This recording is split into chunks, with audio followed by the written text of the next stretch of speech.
yesterday, but yeah, we're starting to get some guys back, but we just got to play better. Got to play better. Continuity grew throughout the game. A little bit, yeah. But it goes back to we were just kind of lifeless to begin with in the first half. We got punched in the mouth going at halftime. Look at the scoreboard. You're like, all right, what are we gonna do now? But we're too damn good to wait to get hit in the mouth. We got to come out swinging. We got to play better. Did the long field goal kind of wake everybody up going to the half? It was definitely a spark. Talked about being able to get us in scoring position, get some sort of momentum shift. And Chase obviously nailed a few of those long ones, so he did a great job. So, but yeah, little momentum. But like I keep saying, it's on me to get the offense going to start faster. We got to do that next week. What up, Bucs fans? Welcome into Real Bucs Talk. We are live here on a Monday.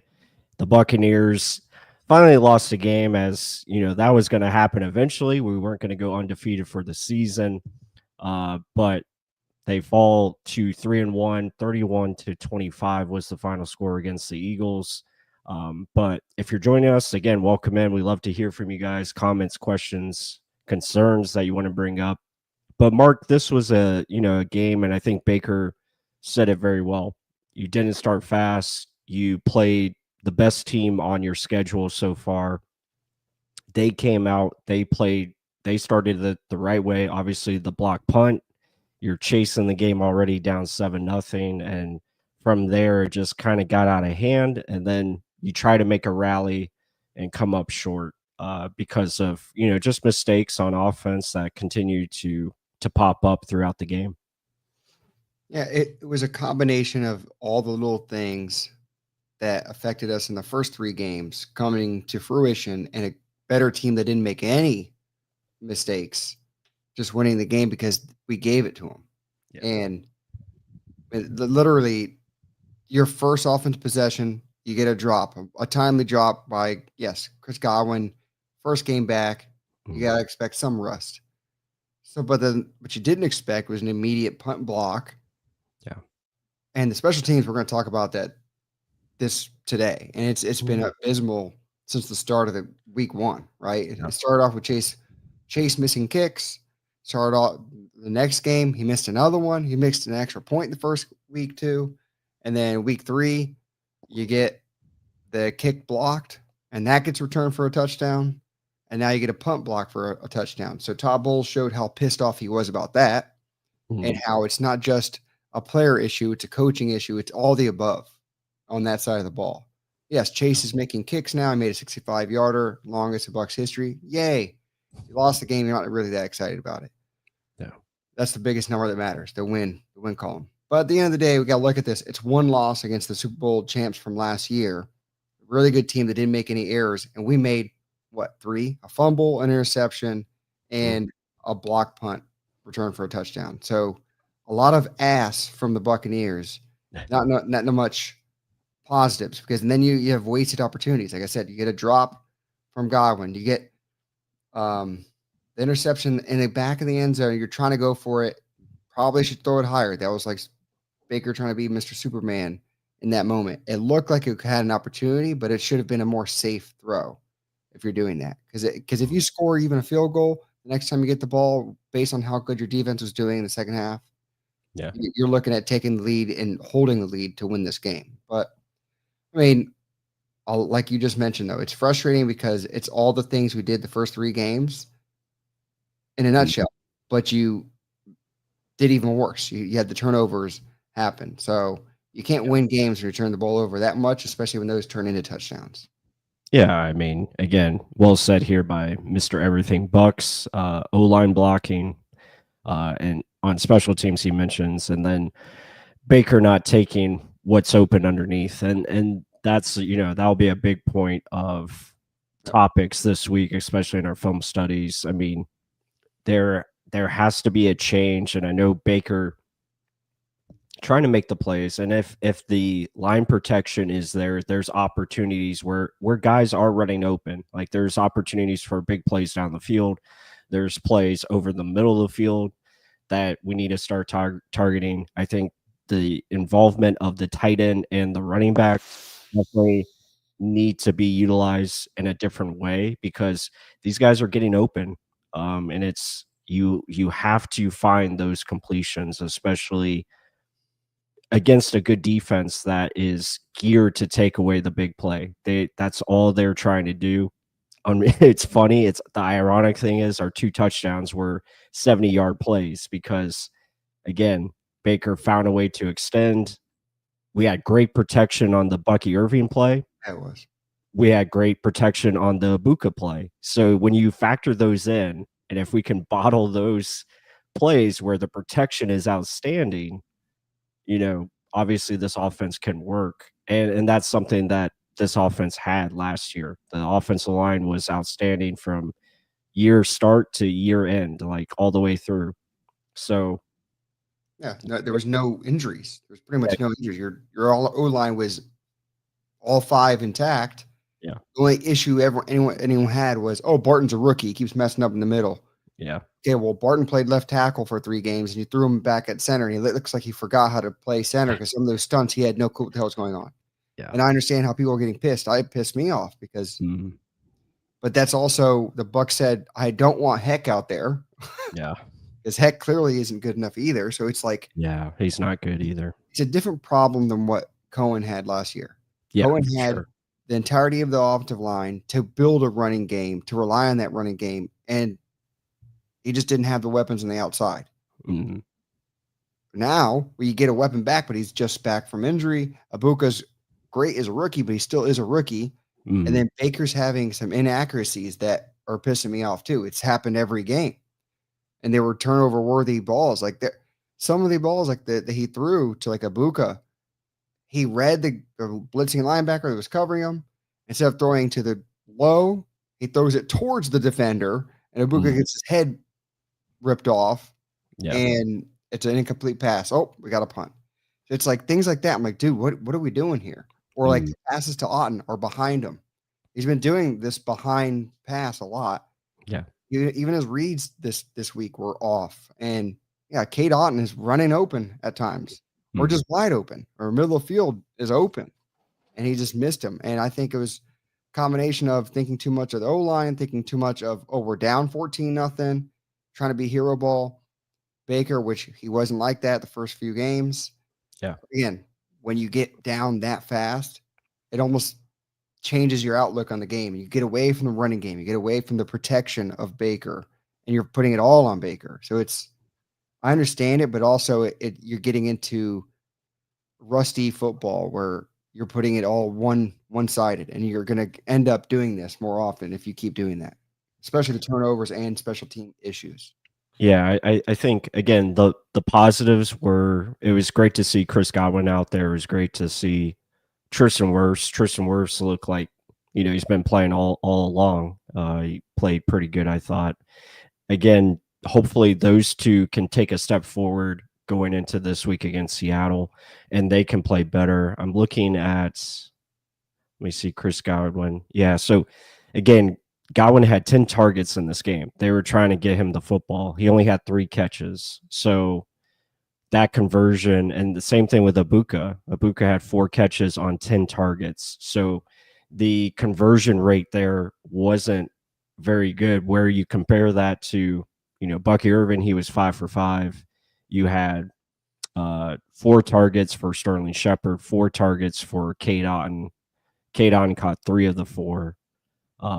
I would have liked to seen a little bit more of Tez Johnson. I thought he was showing some spark. He had 1 catch. I think he was the first play of the game. He caught the ball. Yeah, he caught the ball, and so I would like to see him utilized more. I thought Rashad White played well. Again, 4 catches, 29 yards on 5 targets. So I mean, there just has to be, I think, a lot of stuff that needs to be cleaned up, especially when you go up against a team like the Eagles, like we mentioned. There's a reason they've won, I don't know how many, it's 20 wins of the last 21 games. I mean, that's a good football team. They understand what their identity is. They understand who they are defensively, offensively, and their quarterback, he doesn't make mistakes. Again, they had no turnovers. That was the difference. I know he had 0 passing yards in the second half, which is crazy to think about. They only had 1 yard in the second half. I think they had maybe 33 yards total, but then that punt at the end of the game, that took them 33 yards negative, so basically washed out. It's just crazy to think about. Yeah, think about what you just said. They had 0 yards pretty much. Yeah. So if Bucky doesn't fumble the ball, they don't get another touchdown. Right. We're right there. Yep. Right? So it's like those are the little things that add up over the course of a game. Yeah. That you lose a game. But again, it's one game against a good team that didn't turn the ball over, and you did everything possible to mess it up. And yes, I understand how everyone's pissed off about the refs. So am I. Yeah, it's hard to beat the refs too. Right? But we've been doing it every game. All 3 games has been we have to play the refs too. So like at some point, just look at the opportunities you missed, not the opportunities that the refs missed. Okay. Because yes, they were pass interferencing left and right, pulling Godwin's. There he had his panties hanging out. And he's like, where the hell's the flag? The 4th down play where Sterling Shepard gets tackled or pulled down by his helmet first. And then tackled. And then tackled before he even touches the ball. I thought it was supposed to be both have an opportunity to catch it once it's in the air. But it is what it is. So it was just, there's time and time again you saw it, and it's like, this is really frustrating. But the refs is one story. The other thing is, then the fumble what shouldn't have been a fumble. I can see the rule of like the wrist is not down, but then there's the wrist was down, the shin was down. He was down. The shin was down too. So he was down. The wrist. So yeah, he was down. It was a missed call. It was a bad call at the wrong time to call it, and yeah, I mean, just bad breaks. But overall, this offense as a team has to be much better. They have to find ways in the red zone. They have to be more efficient there. And it's really got to start up front. I think blocking, overall pass protection, all that has to be a lot better because it's too much pressure on Baker Mayfield quickly. He's getting hit a lot when he's throwing. We got to protect him a lot better than we are. So that's why I mentioned, like before we started, you got to find ways to change the launch point. You got to find ways to move him or find ways to have max protection if need be. Got to do something different to plug up these holes that are coming through the offensive line to allow you to make plays. And that's, whether that's being more aggressive on first down, setting up the pass, and then going to the run because of the passing game. So a lot of things have to be better. Blocking, catching the football. Catching the football was a difficult task in this one. Hopefully Godwin gets better and starts catching the ball. That has to happen. I would expect him to do so because he's usually a consistent player. Abuka, same thing. All these guys. The operation has to be cleaner, and that starts with quarterback, offensive line, and then your skill players. And it has to be better, especially this week against Seattle. Like you got to come out ready to go. Got to start fast. And that's the biggest thing, right? Yeah. I mean, we saw them start fast against the Texans, so it's possible. Yeah. And if we're talking play call, that was beautifully play call. The first 2 drives was fantastic and it was executed perfectly. But that's the thing. So it's not just play call. You got to execute what's being played or called. Yeah. We're talking pass protection. We're talking pass accuracy. You're talking catch the ball, right? So there's a whole lot of things that go into it. Yeah. But even last week against the Jets, all the penalties. Yes, there was less penalties this week. But still, it's like accumulation of everything that could have gone wrong. You had the turnovers. You had dumb decisions. You had special teams is just awful. Like something's got to be changed with that. I don't know if it's a coach or what the hell they're going to do with that. But the return game looked phenomenal. Cameron Johnson, one highlight of the of the week. Yeah, I thought he was going to score on that last one. I thought he should have. If he stayed to the outside, I thought there's opportunity for him to run all the way. He had the wall set up. he had lead blockers. I think Deion Jones was like hoping he would come his way Yeah. because he had him behind him, and it could have potentially been 6. But yeah, great job by Cam Johnson getting 2 big returns in that game. I think he had over 100 yards returning for sure. Yeah, 6. He had 100 on the dot. He had 6 punt returns and he had 100 yards, 46 long. I forget how the other one, I think, was another long one that he had. So yeah, really good stuff from him. But yeah, they got to figure out the punting situation. And let me bring this back up. As Greg Altman reports, they're bringing in punters. I don't know if that's gonna, change the operation. Our punter Dixon, he has been slow as far as the get off. Like, he's taken 3 seconds to get the punt off, and usually I think I don't know how other punters, how fast they are, but usually 3 seconds I think should be enough time. But that just shows like we're not blocking it correctly, allowing free runners basically to get through.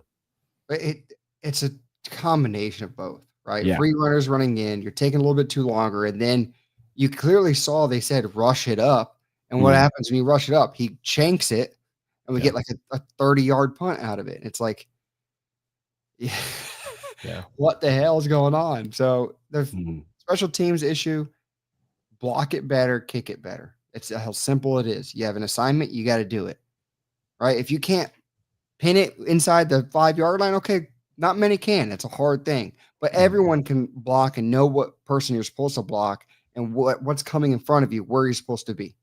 Yeah. That is assignment-based stuff, right?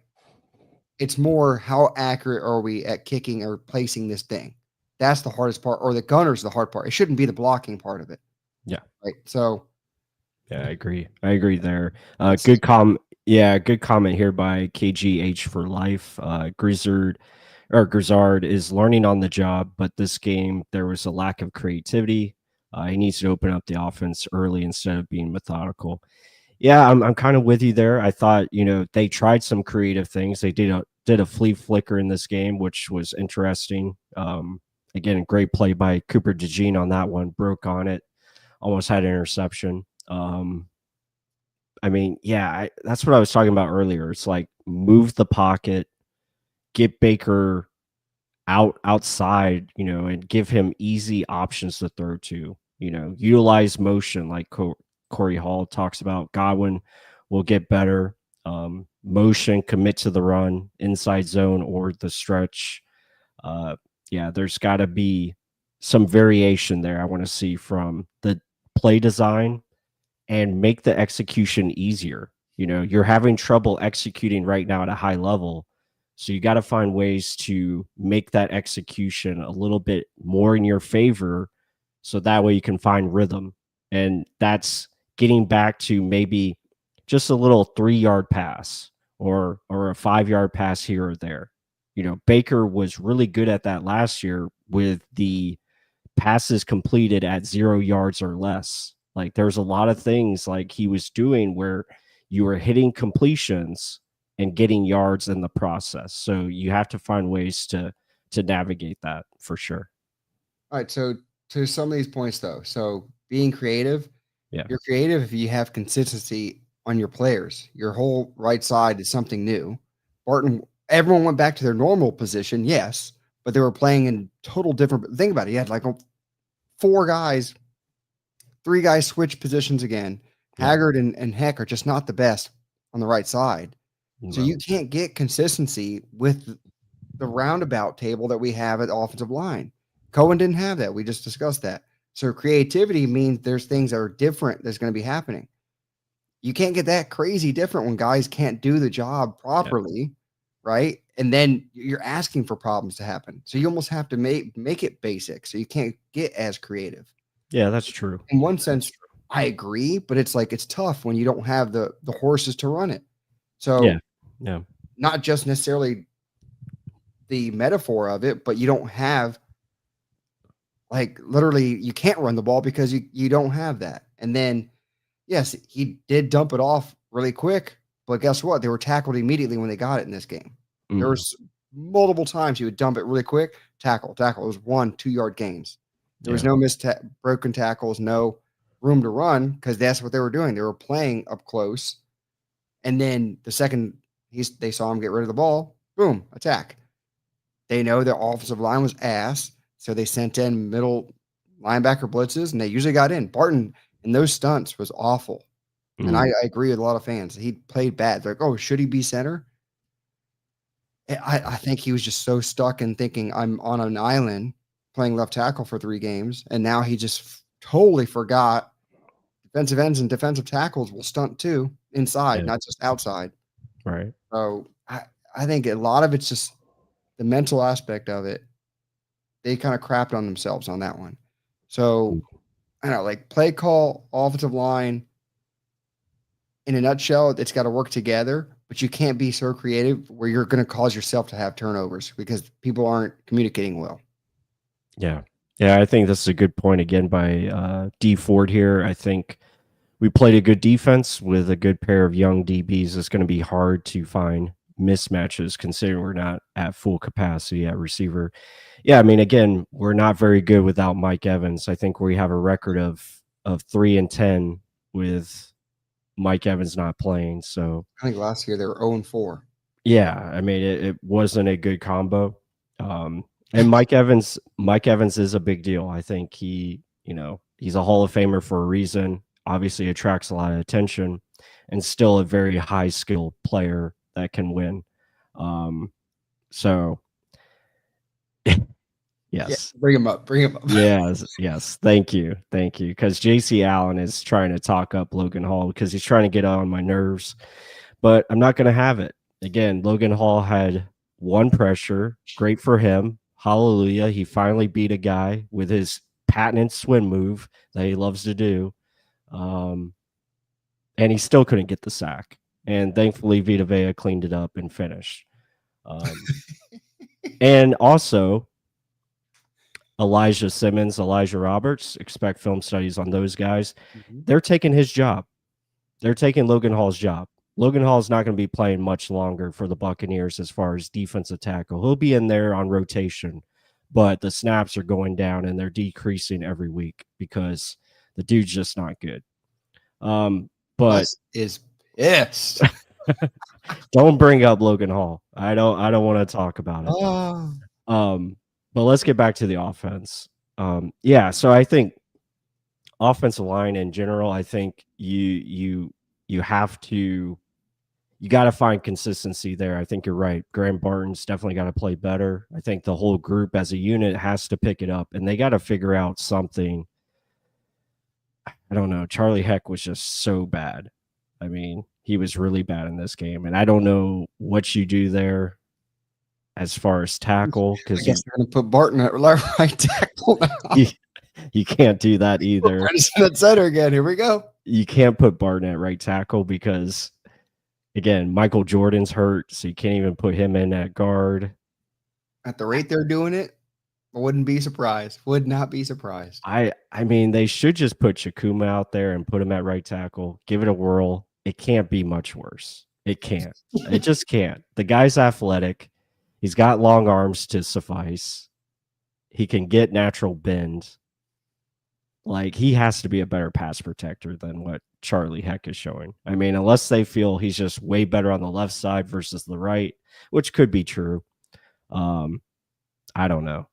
And you're not going to put Tristan Wirfs back on the right side. So it's like, I don't know what you do there. And then Haggard, he's a right tackle. Like, they should probably put him at right tackle. I don't think he's a guard. So I don't know what they're going to do with that offensive line. My big thing is just don't get behind. Like you said, start early. You can't be down 14-0 and have a liability like Heck out there force feeding him to pass block for long periods of time. Yeah. You shit yourself. Like that, shot yourself in the foot and you shit yourself. Yeah. Pretty much what happened. And you got what you got. I mean, you got to lean on your strengths. And right now, you're putting things together. You can't run the ball. You couldn't run the ball because you were down so much. Like the creative play that they ran, the flea flicker, they didn't bite it at all. They're down 14-0. They ain't gonna run the damn ball. Yeah. all of them started backpedaling the second the ball carrier got it. They didn't, in the flea flicker, they're like, oh, we're in position. Baker had nowhere to throw the ball at all. So I'm like, Yeah. yes, we want creativity, but you got to be realistic in the times that you're doing it. If we're up, okay, crazy, throw a flea flicker because everyone thinks it's going to be a run. Yeah. I mean, I know it probably got people excited that we did it, but Yeah. to me, more the Tez Johnson first play of the game, that is creativity. Getting a man on the move, throwing it to him in space, a guy that knows how to make moves in space. Yeah. I want more of that. Yeah, that's what I want to see. They did the same play to Chris Godwin. They picked up 6 yards. I think it was 2nd and 4, 2nd and 3. I want to see things like that, continue to utilize that space and throw into space. And this is a good point by D Ford. I think, pass happy a little bit early, even before the big deficit. They got to find ways to get Kadon involved, especially in the passing game. I thought there's opportunities for him. And they got to make those happen. So I think you got to get back to spreading the football around, not focusing in on one guy. I know Ibuka is probably the most talented receiver you have right now, but he's a rookie and he's going to make rookie mistakes at times. And I think you got to spread the wealth. So that's going to be important for this offense as we continue. Yes, I am JC Allen, and he should be playing. Like, the guy's good. He's better than Charlie Heck. Like, why do we have to keep throwing Charlie Heck out there? I don't understand it. But Because like you just said, though, the creativity aspect, if you're going to be running plays where a guy that has been playing football since college, his understanding of the game isn't fully all there with the different pass concepts and where to be. If you're pulling left and right, like, it's not like you're going to teach him everything in 1 year. So it's Heck just understands where he could be. He just can't get there. Yeah, but I mean, let's see. I would say do not fall behind, and your team is going to be a lot more balanced, a lot more being able to throw variety at teams instead of being pigeonholed to do one thing. Yeah. Right? Creativity will come with being in the lead, with being in ball games where you don't know what's going to be coming. You can tell I'm not in the mood tonight because I just had to ban that Jeremy character because he was trying to sell private VPNs. So, but it was only $18. Yeah, I mean, don't bring that stuff in here, guys. You will be kicked out. Not tonight. If it was after a win, whatever, but not tonight. No woos tonight. No woos tonight. we're all business. We're all wooed out. Yeah, we're all wooed out. But yeah, I mean, again, the Eagles, they played fast. They started the game well. They had good design. And that's another thing. I guess we can get into that now. Talk about the defense. And like, the defense is only missing one player, Kalijah Cansey. You got to start fast. Like, we can't have these drives where, oh, we'll figure it out. We'll eventually get to it. We'll just let them score and then we'll make adjustments in the second half. Like, why can you start the game like you did in the second half and play the right way and play how you're supposed to? Like, I saw Servassier Dennis change up in the second half where he was flying downhill, attacking the gaps, making tackles, not being afraid, like going in there and making stops. Like, it's crazy that our defense finished this game with 11 tackles for loss, which is nuts. And we did all the right things. We had pass breakups. We were there, but in the first half, guys just weren't getting to their spots or just not making things happen.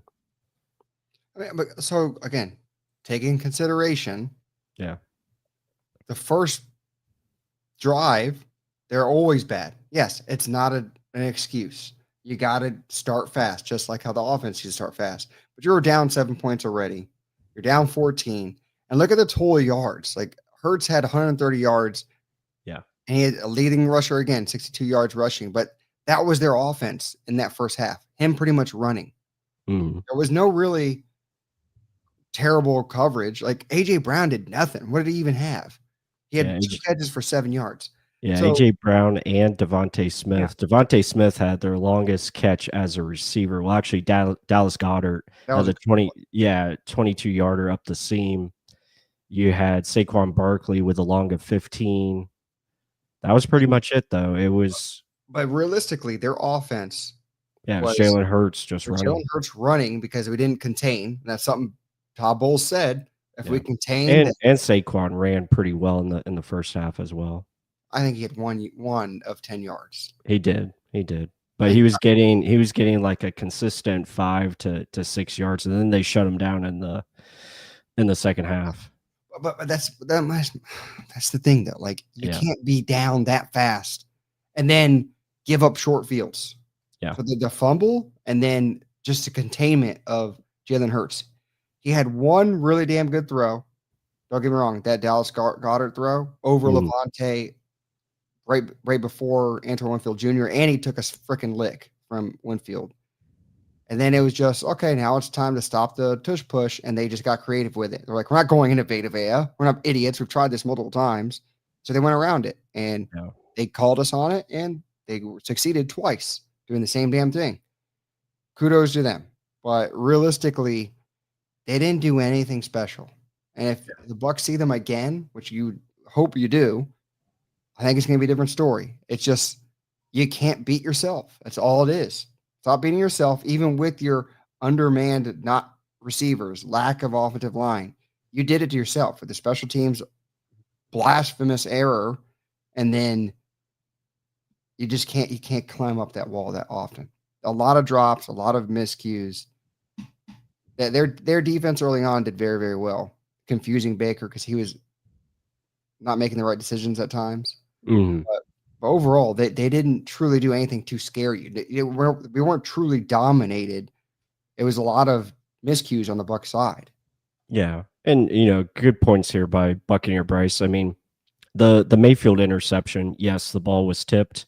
And it's unfortunate because who knows if it's not tipped, maybe he does hit Chris Godwin in the back of the end zone. And we're all talking about this game a lot differently. I'm in a better mood. I'm not blocking people on YouTube.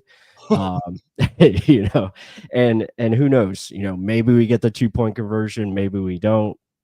That's another story. But I mean, it's just unfortunate because again, he's escaping pressure. He's rolling. You think he's going to run at first, which I thought that would have probably been the right move to make it 2nd and 8 or whatever, 2nd and 9.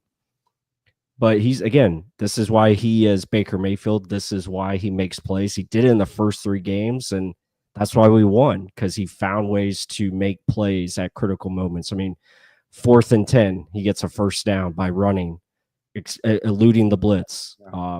Against the Jets, hitting precise throws to Emeka Egbuka, and then hitting plays to Sterling Shepard to get him in field goal range. So there's a lot of things there. It's just unfortunate that the bounce didn't go his way. But also you have to look at it from the totality. He's had 9 turnover-worthy plays. That's second in the NFL. So those numbers, again, when you look at sustainability and overall, future projections, that's not a good look. That's something that you want to bring down and be a little bit smarter with the football and in hopes that you score at a more efficient rate as far as red zone goes. And you just look at the Eagles. That's why they won this game, because they didn't turn over the football. They were smart and they scored in the red zone. They were 3 for 3 in the red zone. Bucs were 0 for 2.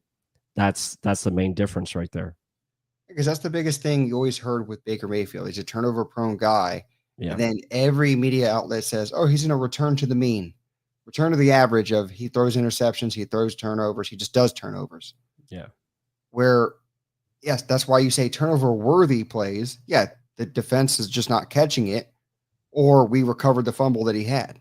Right. So, yes. And to me, they're not delusional getting over the interception. It's more the time, the place on the field, understanding that you need this. This is a crucial drive to get in the game or tie the game. Yeah, it's a critical moment. Yeah. And he's talked about this. Yeah. That ball should have been either in the back of the end zone or at the highest point possible where Godwin has to jump in the air to make it. He tried to line drive that damn bad boy. Right. It looked like it was going to be behind him. So it was going to be another turnover worthy play, but it was a turnover. Mm. So, I mean, regardless of the fact, it was an interception. Yeah.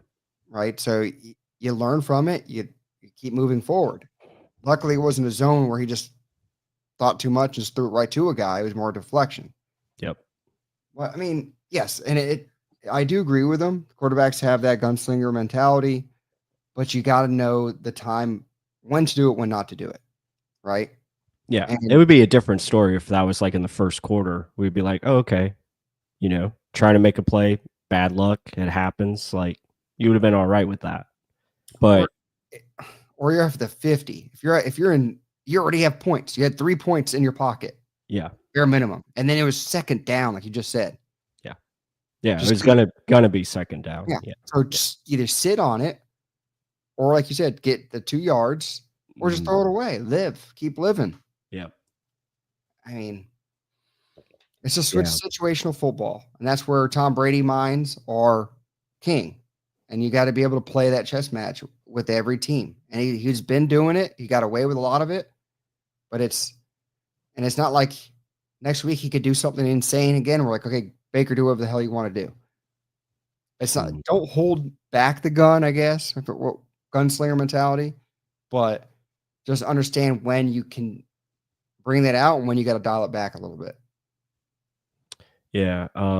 Jeremy, the good Jeremy here, not the Jeremy I banned. Yeah, it was good seeing you at the game yesterday. It was fun hanging out with you and Gene. That was awesome. But yeah, it was probably the most hype you both have seen me. I got hyped, especially after the Vita Vea sacks. Those really got me going because as D Ford mentions, the 4-man pass rush.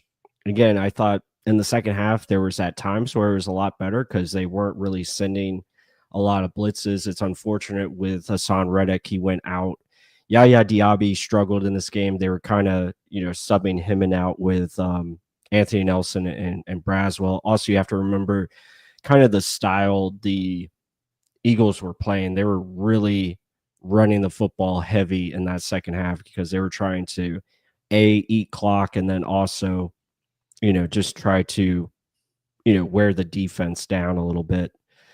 So the pass rush, I think there's opportunities for it, especially if Elijah Roberts continues on the pace he's going and he plays more, because I think you'll see him in there a lot, especially in the nickel situations, because I think he is your top guy right now next to Vita Vea as far as pass rushers. Him utilizing Reddick in different ways. They had Reddick where he was scot-free on a blitz and he got right in the face of Hurts, but unfortunately Hurts made a great throw to, I think, one of the catches that A.J. Brown got for a first down. So there's a lot of positives, and we'll get to this to kind of wrap up the show, but the positives as defensively, the secondary is good.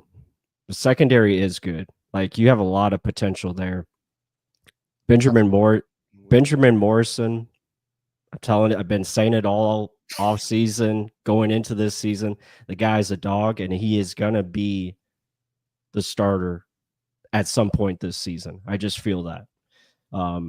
At first, I thought he was coming in for an injured Jamel Dean in the first half, but they played him because they wanted to get him out on the field, and they played him for 2 consecutive series. Dean comes back in the second half. Unfortunately, he does get hurt this time. So, and also Morrison got hurt with a hamstring. So hopefully it's nothing serious there and he can come back. But yeah, I mean, that's another thing. Like, we just keep adding to the injuries and hopefully these guys can stay healthy. But yeah, Jacob Parrish, Tyke Smith, Antoine Winfield, all those guys are playing lights out. Zion McCollum as well. So hopefully we can keep that group together and get healthy. Defensively, there's a lot of good things. I mentioned the Elijah kids. They're playing so good. Simmons has burst that I can't say that. I was going to say it almost rivals Elijah Cansey, but it's not the same. No, But his burst is there for especially a big guy in his size. Like, it was impressive, his ability to get to the backfield. So really excited about that front. he's truly got natural lever arms, Yeah. based off being 6'1", but 340 whatever pounds he is. He's got tremendous power. He's trying to take any guy with him, and he's got a motor. I was surprised to see that. Even the 2 touchdowns, I believe they had him in the goal line. He would jump off and try and get the guy. Even though he scored, he just jumped on him regardless, like getting off of a block. So, yes, they're going to get film studies. Elijah Roberts can get after the quarterback. The middle pressure is still going to be there. Yeah. I think the more reps he gets, the better he's going to get. Logan Hall is just going to be a motor guy.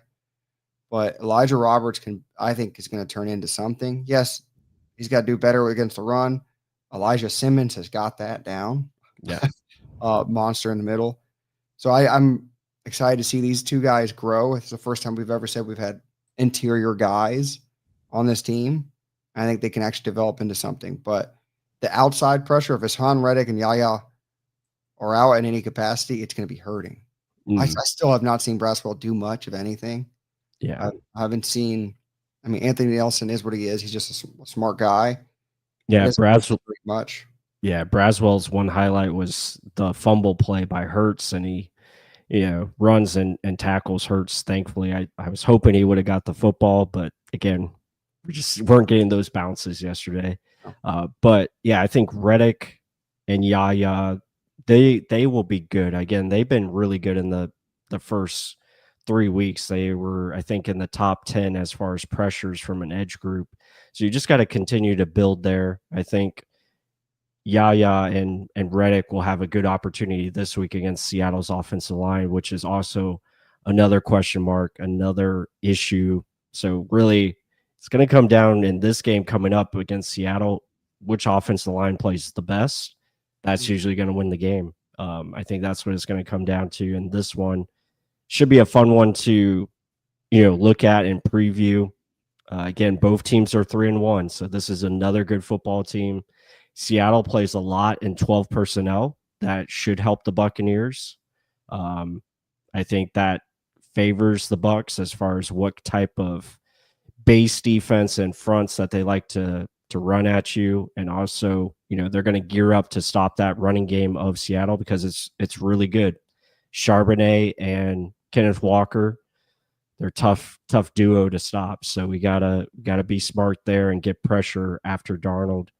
Offensively, facing one of the best defenses in the league right now. I think they're number 2 in Seattle. So what can we come up with to protect Baker?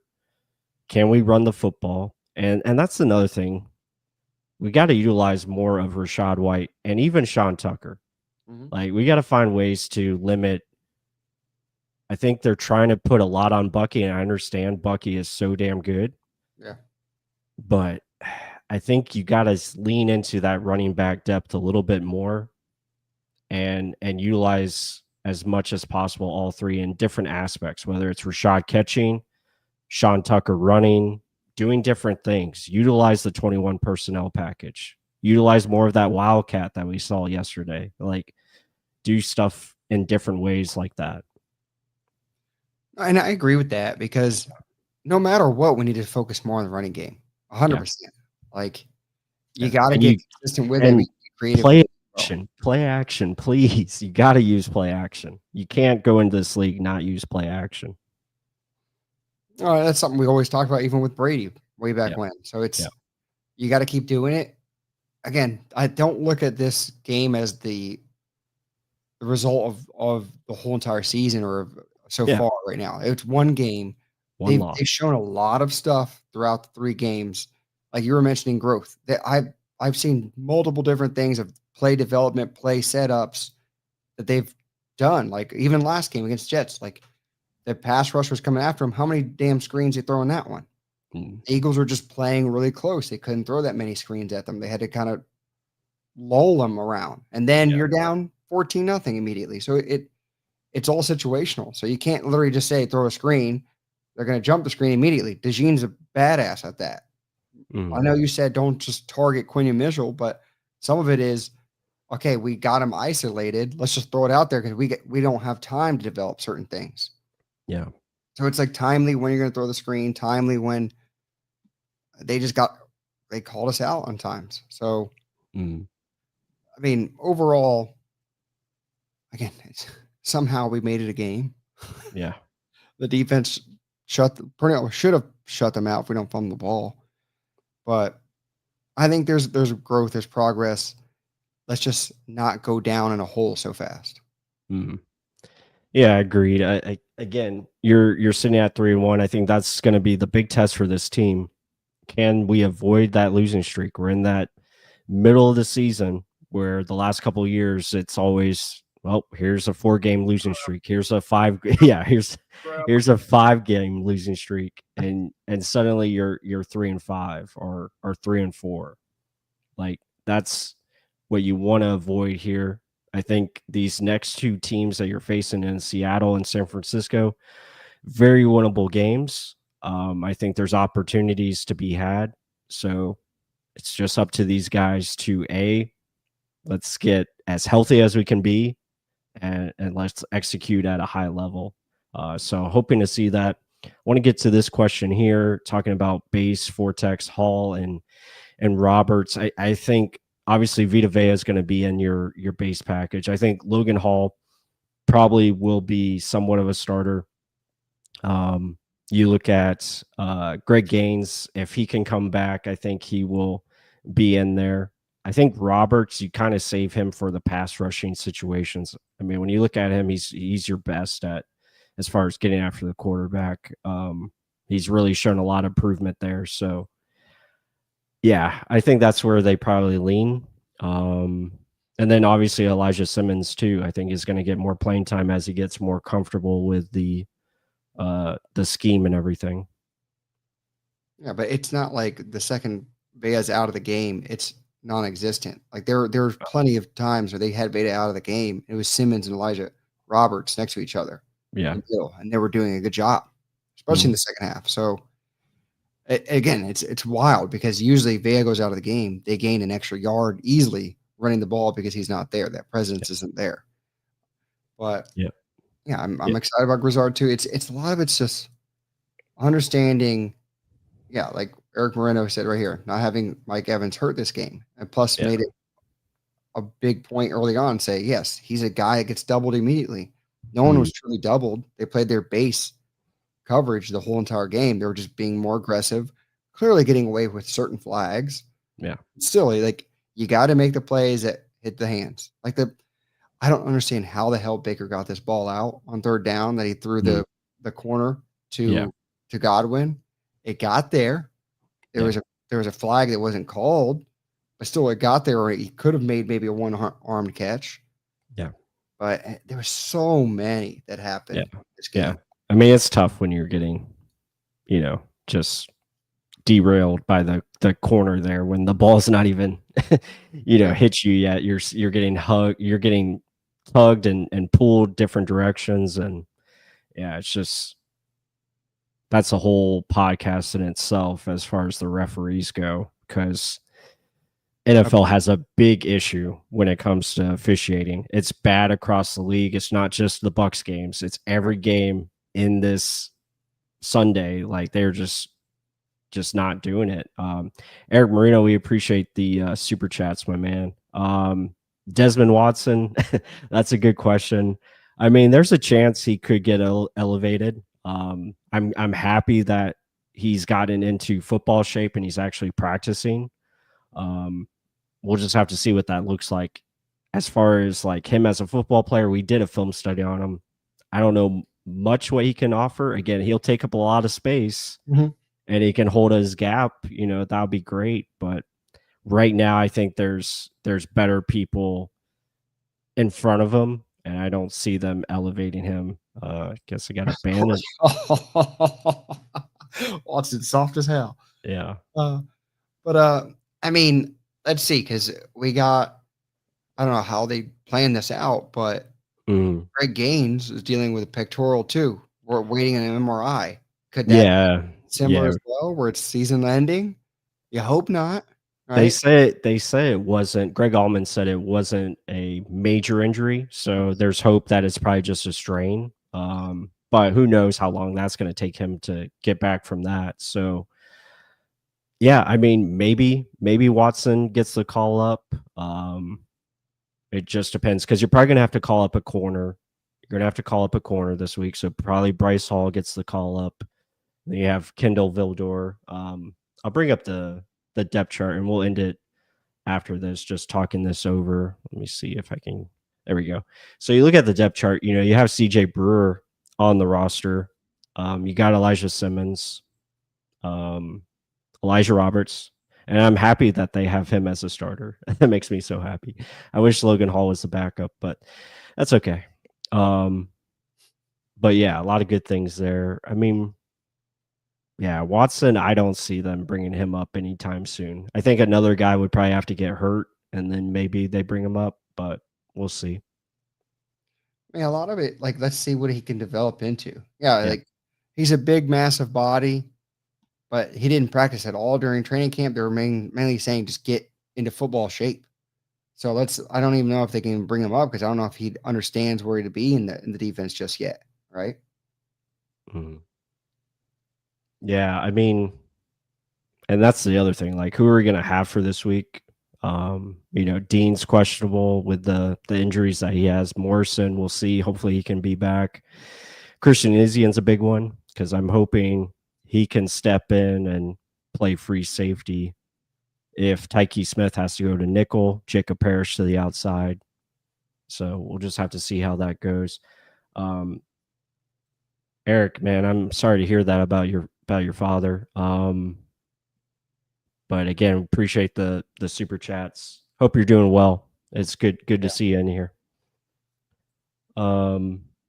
Yeah, Logan Hall is such a Logan Hall. Yes, he is. But yeah, go ahead, Mark.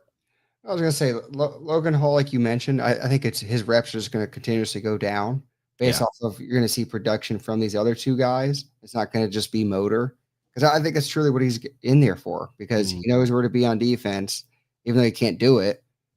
But if he does get knocked down, he gets up real fast and he goes after the ball. Yeah. That's one aspect of his game he's really good at. He's an athlete at that.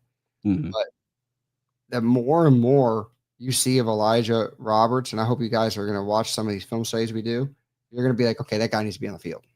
Yeah. And then Simmons, if he can just continuously learn the defense, he's going to be a good one too. At least a run stuffer at the level of like Greg Gaines and a better run stuffer than Greg Gaines, but hopefully that'll be where he's going to be at. Yeah. But I mean, that's way better depth at defensive tackle we've had than a long time.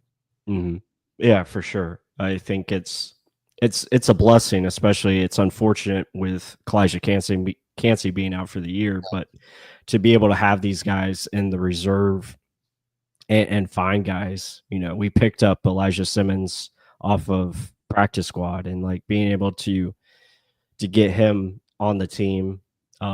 It's unfortunate with the Jason Jones. Again, he gets injured on the practice squad. It's like, how does this happen? He's out for the year.